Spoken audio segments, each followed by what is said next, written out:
Vlad really changed the way Wallachia looked by building a whole set of new fortresses, of using new key points that he reinforced. He knew he was on the brink of war with the Turks, that was clear. He was preparing then his country. To the new prince, Wallachia was now a war state. Once prevention of foreign attack was completed, he turned to ensuring the loyalty of the nobility.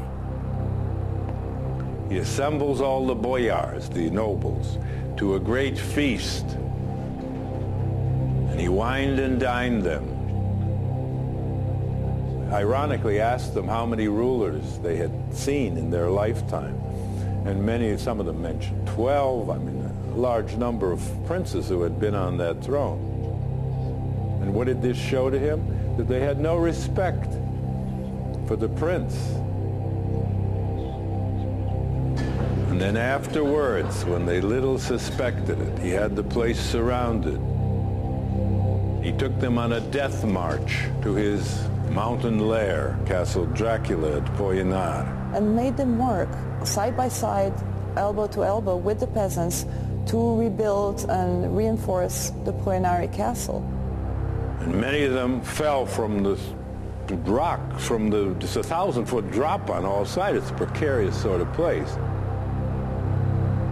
Many died from exhaustion and from lack of proper nourishment, but soon turned from being, let's say, a man who was apparently at first relatively popular to someone who was feared.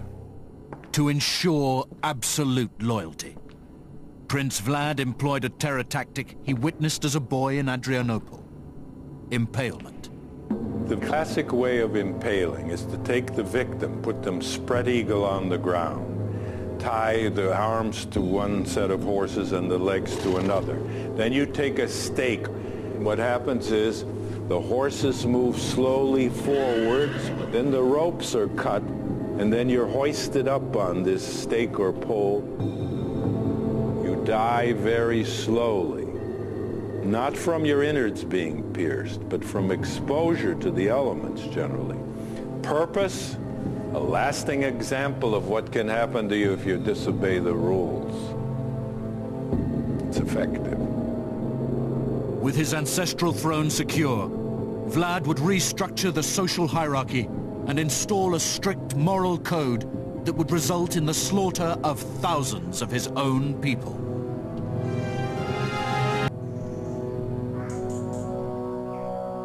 Having established himself as sole sovereign, and with his court cleansed of disloyal noblemen, Vlad turned to restructuring the gentry to create a new nobility, loyal only to him. He got rid of most of the old gentry. There's a noticeable drop in the old families during his reign. What did he do? He replaced them with lower gentry, who'd be beholden to him and more loyal, more trustworthy. And those are the ones he used to carry out his terror tactics of impalement. With his henchmen in place, Vlad's obsession with loyalty and control led him to install a severe moral code, punishable only by death. He was an extreme law and order man, and all the chronicles testify that during his lifetime there was law and order in Wallachia. He would punish you by impalement for little offenses as well as big ones. If a woman committed adultery, he had her body skinned and then exposed on the village square as a lesson to adulterous wives. Or if a woman was lazy, he'd have her hands cut off and impaled on the village square as a lesson to lazy wives. And he impaled the old people and the children because they were useless. Naturally, the fear of his wrath kept rebellion down to a minimum. According to peasant tradition, Vlad placed a priceless gold cup in every village square for all the peasantry to admire.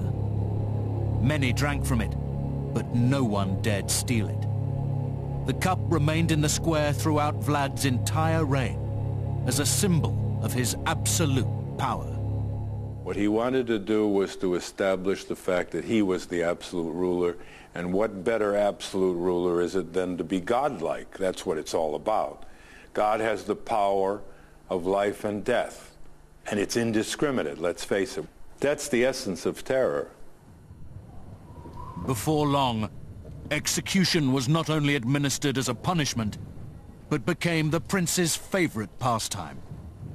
Vlad would kill at a whim.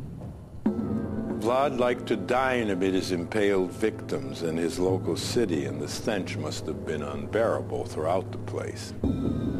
He would have the blood gathered in bowls in front of him, and he took bread, dipped it in the blood of his victims, and slurped it down.